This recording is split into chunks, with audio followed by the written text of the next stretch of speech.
बिरासिटी भरसां ॻोठ नभूड़ो भट्टीअ में क़बर कुशाई लाइ नवाबशाह मेडिकल बोर्ड जी टीम जुडिशियल मैजिस्ट्रेट बिरासिटी नज़ीर अहमद खोसो जी निगरानी में पहुती। 2.5 महीना अॻु दौड़ शहर जे ग़रीबाबाद पाड़े में जहिड़े दौरान माजी वियल ॻोठाणे अब्दुल जब्बार भट्टी जी क़बर कुशाई एडिशनल सेशन जज 4th शहीद बेनज़ीराबाद जी अदालत हुकुम ते कराई वई।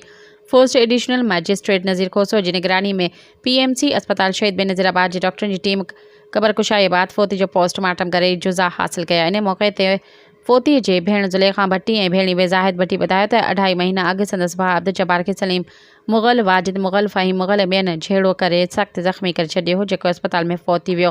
हुन ॿुधायो त अहिड़े वाक़े बाद एडिशनल सेशन जज 4th शहीद बेनज़ीराबाद जी अदालत में दरख़्वास्त दाख़िल कराई हुई। अदालत ॼाण जवाबदार ख़िलाफ़ केस दाख़िल करण जो हुकुम ॾिनो हो।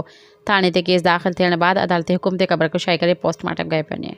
सब्सक्राइब कयो अवामी न्यूज़ HD खे ऐं ताज़ा तरीन ख़बरुनि लाइ ॾिसंदा रहो अवामी न्यूज़ HD।